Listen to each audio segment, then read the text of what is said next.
A thanks to Asdim once again for his review of Bleak Sword DX. Check out links to his channel in the top pinned comment in the description. Bleak Sword DX for the Nintendo Switch is a captivating action game that immerses players in a dark and brutal pixelated diorama. With its unique art style, challenging gameplay and gripping atmosphere, is the gameplay blindingly good or equally bleak? Well, my name's Mark Walker, welcome back to SwitchUp. Now let's find out.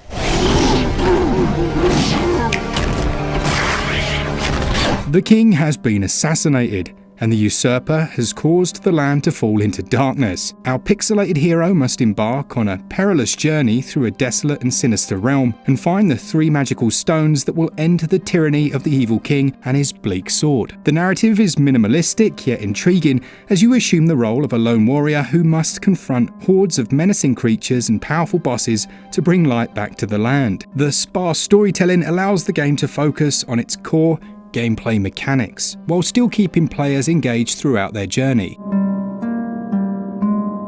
This is a game that blends action and strategy to provide a new perspective on the hack and slash genre. The combat system's quite distinctive, where every action has a significant impact, requiring careful timing and strategic thinking. You'll have to defeat all the enemies within the squared terrain, whilst desperately trying to avoid taking damage and balancing stamina. Each level represents a biome and contains a number of stages, with their own hazards and terrain, making defeating enemies all the more exciting and challenging. Once all are vanquished, you'll move on to the next stage. The Nintendo Switch's controls are user-friendly. As you'd expect, it's been adapted from the original Apple Arcade release. You'll be utilising the buttons and joysticks, allowing you to roll, attack, hold the button for a heavy attack, as well as parries, and if you can time it right, countering. This latter move gives the player an opportunity to retaliate with impunity, landing some devastating attacks and doing extra damage. Be wary though, as the attack button cannot be spammed as it will deplete that mentioned stamina. Note that rolling will not consume it, but it will halt its recovery. A nice little detail. Some enemies will have devastating attacks of their own, particularly the bosses, who will queue with a large red exclamation mark, whereby dodging is your best option. Now, defeat is not the end. It's important to note that failing to complete a level on your first attempt will result in the loss of all collected experience and items. However, it gives you a second chance.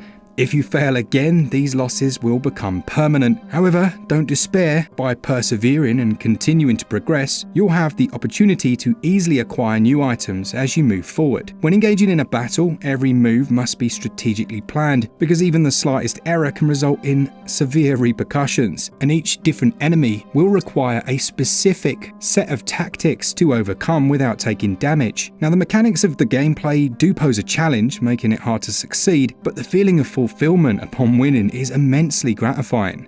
Some enemies will reward the player with items that alter stats or food to heal, but the lack of storage means that it's crucial to manage your inventory wisely. To mix things up, on some stages, our hero will gallop on a trusty steed and must jump over obstacles whilst defeating the demonic creatures that are hot on your heels. It's very cool. Boss battles can be punishing and may require many attempts. I did feel like I wasn't really prepared for these showdowns, so what I did was backtrack to a previous level in order to gain experience and add points to my stats, particularly that of my attack, before returning. The game can be hard at times, but the speed at which it can be played is one of its most appealing features. Each level reminds me of the WarioWare minigames, both in their length and straightforward objective, while obviously being slightly different in terms of gameplay. There's no real exploration here since it all takes place in a pseudo 3D diorama, but even respawning after death is nice and swift, further encouraging me to press on. Despite looking quite simplistic, I've really enjoyed playing Bleak Sword, and I'm happy that the DX version, which includes 3 DLCs and game modes, has arrived on the Switch. It can be punishing at times, especially when surrounded by many enemies, yet it seems to be one of the most accessible games in its genre, due to its simplistic mechanics and fast-paced gameplay, but tight, nuanced controls. Not forcing you all the way back to the beginning was a good feature, as it encourages players to keep at it, learning from mistakes and overcoming the failures of the past. Once again, Devolver Digital have picked an absolute winner to bring to Switch. Gameplay and controls score 18 out of 20 each. The visual style of Bleak Sword DX is one of its standout features, albeit it won't gel with everyone. It utilises a minimalist pixel art aesthetic with dark and muted colours that perfectly reflect the grim atmosphere of the world. I'm quite amazed by the meticulous attention to detail in the character designs and enemy animations, which makes every encounter feel significantly more impactful. The use of lighting effects juxtaposed with a dark and dull environment adds to the game's overall atmosphere, creating a sense of anticipation as well as unease. Bleak Sword has had an upgrade since its original release, with new post-processing effects, adaptive depth of field, and a range of filters that enhance its visual appeal while running at a fluid 60 FPS.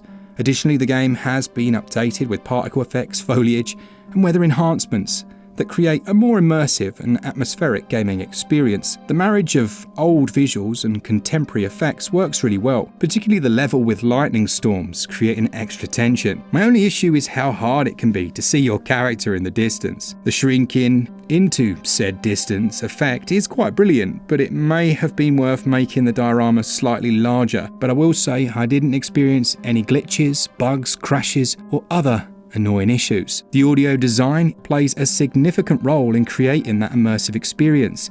The haunting soundtrack complements the game's dark and atmospheric visuals, and it sets the mood for each encounter. Those sound effects are crisp and impactful, from the clash of swords to the growls of monstrous adversaries. Overall, the audio package adds depth to the game's world. Visuals and performance score 16 out of 20, while the audio scores 17 out of 20. Bleak Sword DX is going to cost you £8.99 or your regional equivalent, and it requires just 520 megs to download. There are no mentions of a physical release at this time, but I would expect one, possibly through special reserve in the future. I feel the price is quite spot on here for what's on offer. It's a pretty polished experience that should appeal to fans of this genre. It's also reasonably lengthy, and depending on your skill level, could have you glued to your Switch, getting in that one more run feeling. I give value 18 out of 20.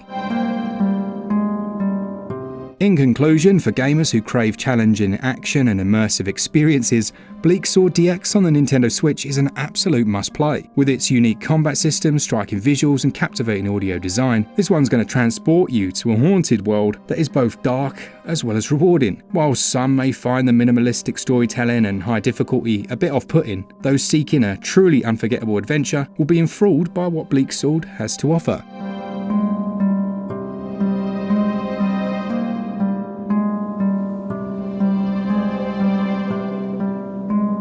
It gets a SwitchUp score of 86%. As always, a nice review there, Asdin. Enjoyed reading it, and also I've played this one and I totally agree, it's a very fun game and I like that art style. To be honest, just keeping everything simple, running at 60 FPS but still controlling really well. Yeah, you're going to have a lot of fun with this if you enjoy this genre, exactly as Asdin says. If you enjoy the content and want to support the channel, then you can buy your eShop credit over at switchup.gg, where you'll earn SwitchUp coins, and you'll still earn your Nintendo eShop coins when you use the vouchers to buy your games. So it's essentially like getting double coins. There are links to Play Asia, and as mentioned, do go and check out Asdin's channel. Thanks to all of you that enjoy the content, to our Patreons and members, and as always, for all things Nintendo all the time, keep it Switch up. Cheers guys, see ya!